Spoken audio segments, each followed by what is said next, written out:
Hey friend, I'm Danielle Damrell, and I am so grateful that you're listening to the Created Worthy podcast.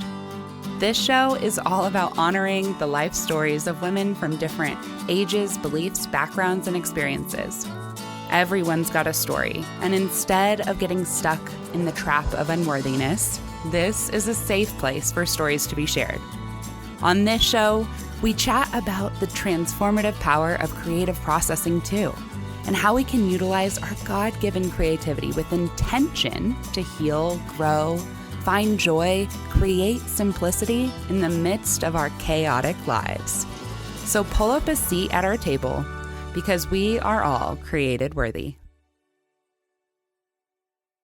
Hello. Welcome back to the Created Worthy podcast. This is part 2 of Elisa's story. And if you missed part 1, go back, listen to last week's episode. And if you didn't, buckle up. This is a powerful story of redemption. Thanks for being here. So if you heard your spouse say this, if you're in a relationship, your spouse has said that, hang on, I'll get there. So that's where I found myself, right? And he's like, no, I'm not going to therapy. I'm fine. You're the problem, right? I was like, no, I've been going to therapy since I was 15. I am not the problem. I have read all the books. I have done all the work. You are. How many of you think that 90% of all our problems is him? Not me. It's him. It's them, not me. I said those things before. Okay. I totally can relate. I understand. We went through the divorce. It was finalized in 2015. Wow. So we were divorced for 3 years. And then someone said, saw us together because he would come over to visit the kids. And sometimes we would go out in dinners and just, be together as a family. Someone saw us together and said, what the heck are you guys doing divorced? The love you guys could have, it is so powerful, and you guys could have the type of love that everyone wants. What are you doing? Get over yourselves and get back together. And this person was my mentor. So I was like, okay, maybe. Let's give it a try. So we started kind of dating and texting back and forth. And it's like, oh, we both have changed. So maybe this could work. Well, we moved back together, and we were together for 4 years. It gets better, guys. Hold on. Well, the patterns came back that got us divorced in the first place, right? Because they always do. The skeletons always come back. If you don't bury them, if you don't really take care of them, they will always come back. And therapy and marriage counseling wasn't working, because it would work for like a month or maybe a week, depending on which triggers we had. And we would go back to disconnection. No, this is my way. No, that's my way. If you don't do it my way, right? Like, my way is the right way. No, my way is the right way. No, this is how you should parent. No, this is how much money you should make. This is how you should treat me. This is what you should say, right? We all have this list of check boxes for each other. And if people check those off, then we're happy. We feel loved. We feel understood. We are happy in our relationships. But what happened with those things is that we take away the agency of people of choosing what to do. We take away their control, and we take away their ability to be who they were born to be and who they want to be. Because in essence, we're telling them, you don't know how to be a husband. I do. You don't know how to be you. I do. You don't know how to be a father. I do. Do it my way. Then you're all going to be happy. We're completely dismissing what they want. So it doesn't work, because it leads to control and wanting to control others, and then frustration when you can't, because we can't even control our toddlers. What makes us think we can control adults? That's impossible. People can change for us, but usually those don't last forever, because people want to do whatever they want. They can only sustain your your expectations for so long before they become resentful. Right. So that's where we found ourselves. If you find yourself there, hang on again. There's hope. Okay. Because I found we were there. It wasn't working. So we're like, okay, I guess we're a failure. We tried it twice. It's not working. I thought, okay, I'm never going to get married again, because if I can't make it work with the same guy, I can't make it work with anyone. I'm going to ruin my kids. I'm a failure as a woman. I'm a failure as a mom. I'm always going to be broken. I can't heal myself because I keep attracting people that hurt me and people that are dysfunctional. So again, if you can relate with anything I'm saying, know that there is hope, that it's not that way. Because we had that talk, right? Okay, we're done. We're breaking up. Because we had not gotten remarried at that point. So we're done. I was bawling in the car right outside my gym, feeling like a failure, feeling so disappointed in myself, and just thinking about the damage that I was going to cause on my kids for having them go through a second separation, and then stability I was going to put on them. But even then, my sister told me, hey, you should listen to this podcast. My friend is a life coach and you should listen to it. I was like, oh, another podcast. Ugh, right? I don't want to listen to another podcast. What is a life coach going to do that a therapist can't? Right? Yeah. But because I wanted to help my sister, I listened to this podcast. FYI, it's Andrea Giles. In case you look her up, she's amazing. And I listened to that podcast, and she talked about the model, which is a tool taught from the life coaching school. And it basically teaches you to be in control of your thoughts, your emotions, your actions, and your results. And I was like, wait a minute. So that means that if I want to be married with this guy, and I want to be happy with this person, and I want to have a happy family, which are all my results, all I need to do is change my actions.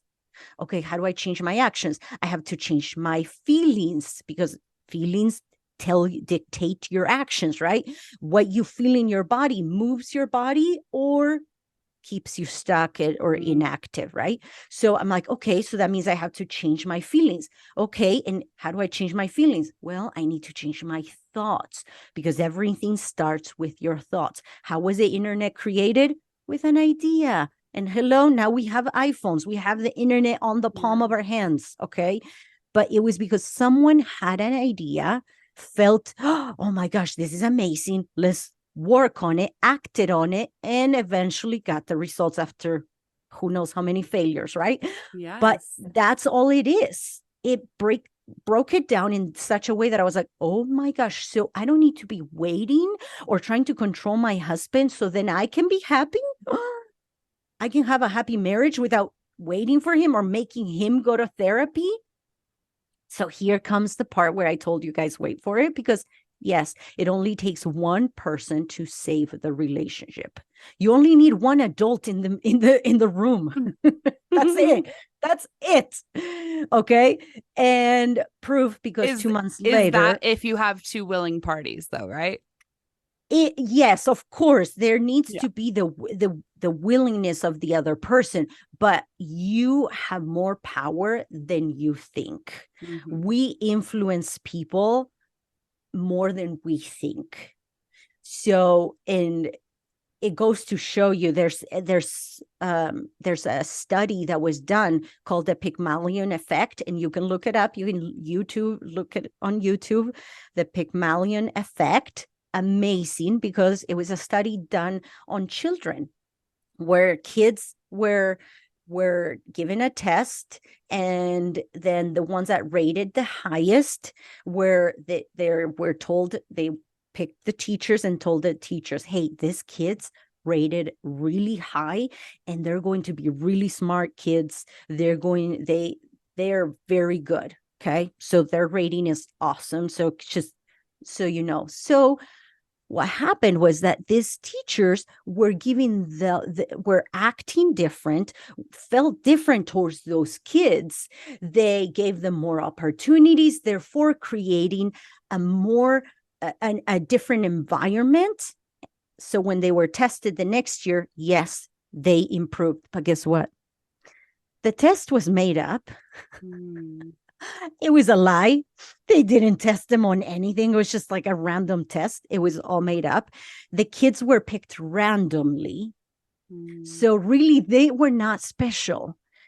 But because that teacher believed in them, she changed herself, changed how she felt, therefore creating a change in their environment and motivating them to change and perform better.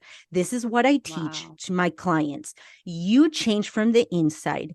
And by you changing and doing the inner work, you change your environment, the environment in your home, the environment in your relationship.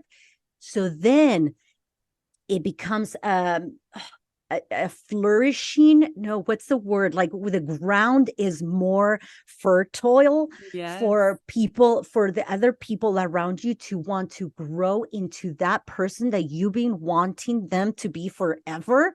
They'll do it on their own. Just because you are giving them that fertile ground to stand on and flourish. That's all you got to do. That's it. But first, you have to do the work. So it only takes one. Obviously, the relationships change based on how you act. And most people will not like it at first because it means they have to change. Their life was easier while you were in that. Okay. Well, people you get will always fight you. Yes. People like comfort, even if it's painful comfort. People love it. It's like, no, this is my comfort zone. I hate it, but this is comfortable. This is all I know. People don't like unknown. Our brains don't like the unknown. We like familiarity. We like what we are comfortable with. It goes against our brain to go into the unknown. So of course, people are going to fight you. But guess what? After I learned these tools and I started taking care of me, I'm like, what do I want? Okay, I want this. Okay, you make the request, you set up your boundaries, and then you let people do whatever they want. Oh, wait, what? Yes. You let them do what you give them that freedom that as adults they get to have. And then you get to see who you really are in a relationship with. And you get to decide, is this the right person I want to be with? And they get to decide, do I want to be in this relationship with this person? Do I want to change? Do I want to be different to be in this relationship? They get to decide. You give them back their freedom. And trust me, that is how you build resilient, strong, happy marriages and relationships in general. Because I take these principles with my kids. Like I no longer tell them what to do. They're 20 and 13 and my oldest is 23, but still, like I don't tell them what to do. My job as a mom is to remind them of how amazing they are. That's it. It's not so I can tell, so they can check off boxes of who I think they should be. They already came amazing. Our job is to remind them of how amazing they are. And of course, for kids, is setting up boundaries so they can be safe within those boundaries. For our spouses, it is the same thing. It's my job is not to change you. My job is to tell you how amazing you are and how capable you are and let you fix. Yes. And let you fix your own things. That's it. Wow. That is incredible. I am so encouraged and so inspired.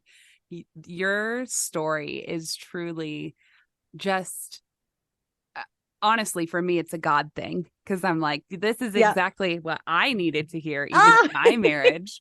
And I just have flashes of people's names going through my mind right now of like, oh my gosh, like this is the conversation that I just know is going to serve so many people. Because relationships can be. Now I'm not going to just say marriage is hard. Relationships are hard. They can be really Yes, hard. And they can. traditionally, they are Hmm. really hard. But I think what you just shared here is just, it honestly gives us individually, us back our power, as well Yes. as giving anyone who are having a relationship back their power and their dignity, which Hmm. is the goal. That power Yes. struggle is no more when you are just coexisting to actually encourage and build each other up, right? It's not, I'm right, you're wrong. It's like, oh, maybe we're both right in our own ways. Exactly. Yeah, Yeah. I always tell people, I'm like, if you go in a conversation or in your marriage trying to prove that you're right and they're wrong, you're going into battle and there's going to be a winner and a loser. Yeah. I don't want to be a loser and I don't want to be married to a loser. So why Yeah. even go there? Right? Yeah. So you became a life coach. Tell us a little bit now about your business. Yes. So I became a relationship life coach because it was like, duh, right? Like Yeah. I mean, it is, if I lived through everything that I have and endured it, I can help so many people because Yeah. I felt like I couldn't, it wasn't working. I could never make it work, Hmm. but I did. And we are happy. Actually, we resolve problems. We don't fight. We actually talk things through. I mean, how many of you can say, I just had a budget meeting with my husband or talked about money and we ended it with a hug? How Oh, many of you can say that? If you what's can't, that is then goals. call me, okay? Yeah. Because that's what you want. Or how many of you can say you went through affairs and then came out of it stronger than ever, connected more than ever, and more in love than you could ever imagine? It's possible, but you Yeah. have to do the work that most people don't want to do. Yeah. To get the relationships we want, we have to do the work, right? If It you're sounds raising a like, child, you have to do the work. If you want to yes. have a child that is a valuable human being as an adult, you have to put in the work, right? Yeah.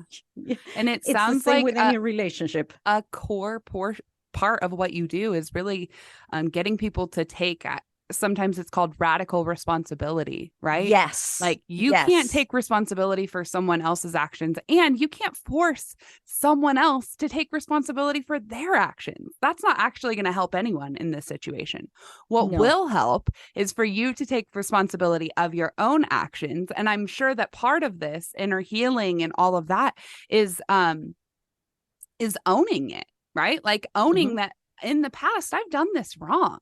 And I've stripped you of your power by fighting with you and trying to get you to agree with my agenda. But really, I just need to change my agenda, Yeah. right? Oh, and Is don't that worry.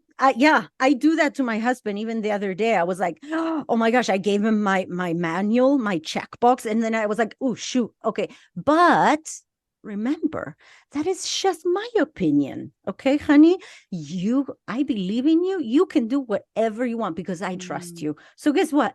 That's just my opinion. And he's like, yeah, that's true. And I was like, yes, like I completely empowered him and validated myself. yeah. So that's, yes, that what I work with my clients through is first regaining your power, because I know it feels like you're powerless in the relationship and yet you're doing everything. How is that possible? You're doing everything and doing so much and you still feel powerless and like you have no control.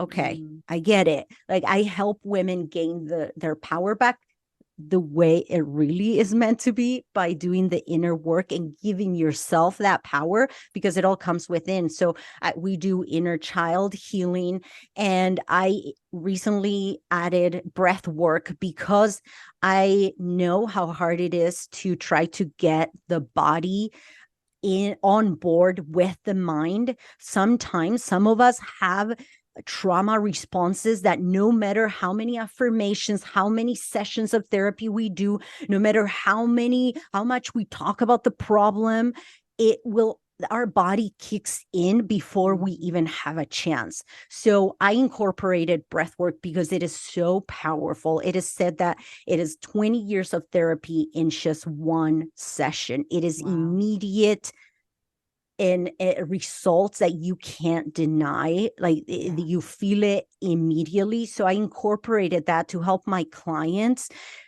really do use breath work as the deep cleaning, right? Like the cleaning that is like underneath, like all the things. So then when you are conscious, the coaching and all the tools, and you get to decide what to do with it instead of letting your defense mechanism, your flight, fight, or freeze mechanism kick in for you. So it's all about empowering you first, then you get to create the relationship you want with the tools that you want. Really, I can give you my tools, but I love to teach people to empower themselves by tapping into their own wisdom. I'm like, what do you want? What feels right? Most people don't even know what they want. So it is all about empowering them to love themselves and then let that love lead their love life, their marriage, their relationships, their parenting, their business. Because really, your relationships affect everything. If you are not okay with your spouse or with your child, tell me it does not affect you. It affects how you drive. It affects how you spend money. It affects how you do business. It affects how you treat everyone around you if you had a fight with your spouse or with your child. So if you address those relationships where they no longer are a problem or triggers, then it is easier to do everything else you want to do. Oh That's my where gosh. the easy part comes in. That's incredible. And I think that that's actually a beautiful segue into my, the way that I found the most healing and my favorite tool. It's called creative processing, and creative processing is a term that was revealed to me in 2021 after a really hard season in my own life. But creative processing is simply activating your creative mind to process any certain intention. And so we practice it by using the simple prompt of the purpose of, enter your creative method, however you activate your creative mind, is to process, enter any certain intention. And you mentioned that breath work right now is your primary creative, what I would call creative processing method. So just to show you how that would be combined with creative processing, you would maybe use the prompt of the purpose of breath work is to process my next business goal, or this fight with my husband, or this conversation with my child that I need to have. Very specific intentions. The more specific the intention is, the more clarity that you'll get. So I've realized that you've probably never actually framed that as creative processing per se. The act of creative processing is simply just tapping into your creative mind. So breath work, and then pairing that, like I said, with intention. So when you practice breath work currently, do you already do this, or is this something that you haven't tried before? So I set an intention before every breathwork session that I do. And when I do it with my clients, I also do that. Like we set an intention.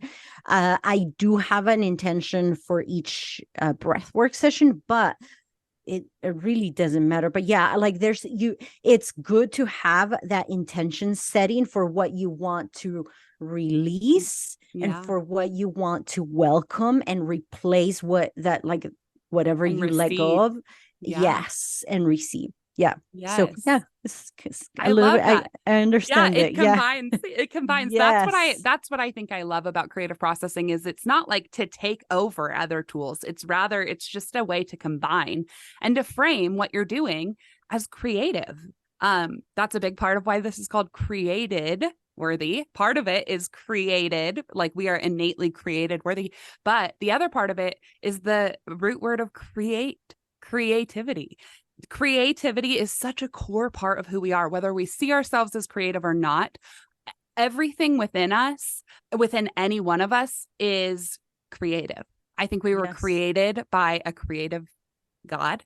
I think that and we all create in different ways. I think if you're more analytical, maybe you create by creating systems and spreadsheets and processes. And maybe if you're more creative, like a type type B, I always get those confused, but you have more of a creative mind.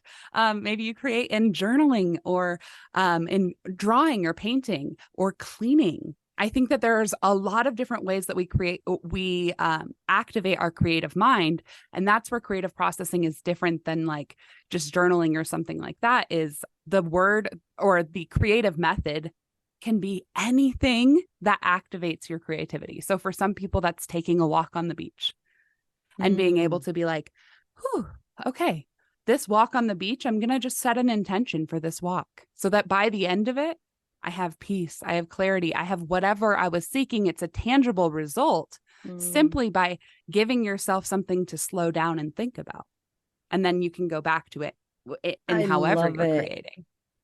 I love it. It reminds me of core values because like for me, again, this is something I have my clients do. Like if you have your core values, then you have that intention. It's your foundation, your anchor. Yes, it is who you are. So then making decisions is so much easier. Doing what you do. And then how you live those core values is unique to you. And then you get to decide what that looks like every day on a day by day. So I love that what you were saying, because that's what I have my clients do. Like today, with the energy and time and health that you have today, how does living your core values look like? And it looks different. But as you do those activities, instead of thinking as how it was before, I have to do this. Now you have the intention. No, I'm doing it because this is how I live my value. Again, empowering you and then building that relationship with yourself, reinforcing that self-trust, self-love, because you're doing things from who you are, from like that creative power, like you said. So I love it. It's just totally reminded me of that. When we approach creativity and healing in this type of way, we also can take the pressure of the result, the end result of like, I once learned about how intentions are different than goals, right? So we can set tangible goals of like, I want to make $5,000 in a month or something. But when we set an intention, that is actually overarching over the goals, right? So no matter if you have to change or shift your goals, it's not going to crush you because your intention is still set. So as long as you're walking towards and in line with the intention you set, the goal or the end result, the actual external result is not as important because the internal result is more important. And that's the difference between the creative process and creative processing. Is the creative process leads to an external result, but creative processing is much more personal. It leads to an internal result. So it's like often paired with inner child work or with, like I said, breath work. I have a lot of clients that practice breath work and it has been life-changing for them. Right. And now for me, creative processing is like meditating. Creative processing is something that is just muscle memory for me. I've built that neural pathway in my mind so that when I feel stuck, I'm able to just set my intention and then walk forward into it so that by the end of whatever I'm doing to activate my creative mind, I actually am physically in my body experiencing peace and clarity and joy and the things that I set my intention on. So yeah, all of that to say, I just love everything that you do. I love your story. I think that what you've shared here today is going to change lives, and you're changing lives in the work that you do every single day with your clients. So thank you so much for being here. Can you tell the listeners where they can find and connect with you? Yes, I would love to.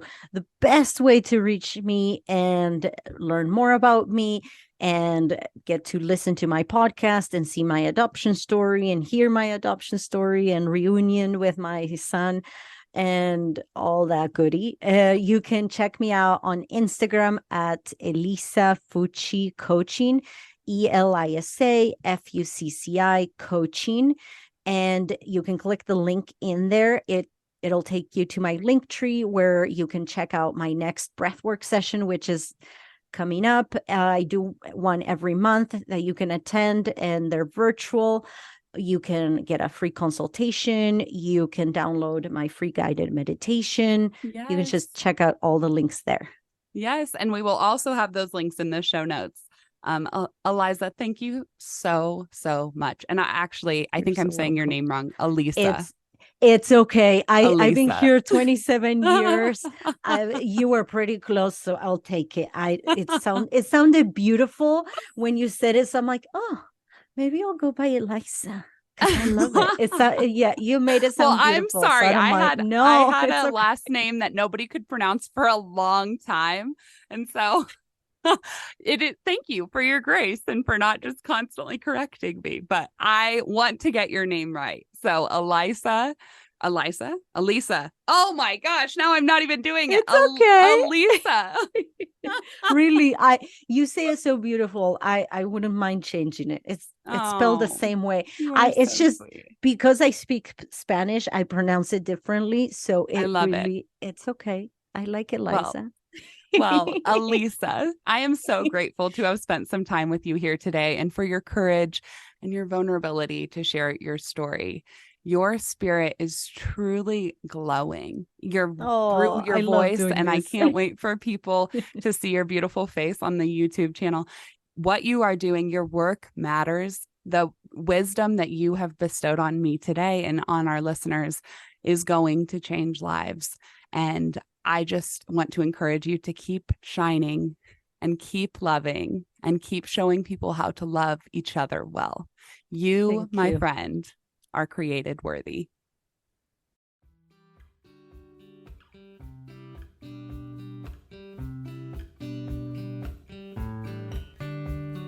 Thanks for listening and tuning in to the Created Worthy podcast. I hope that today's show resonated with you. And if it did, can you do me a huge favor and go leave a 5-star review? This helps more listeners find the show, and it expands the reach of the stories and concepts that are shared here. All the links and guest information are in the show notes. And if you're on social media, come hang out with me. You can find the Created Worthy podcast on both Instagram and Facebook, or come follow along with my personal IG page, where I just share more about the real, sometimes messy life of your fellow worthy warrior. Can't wait to talk to you soon, friend. And don't forget, we are all created worthy.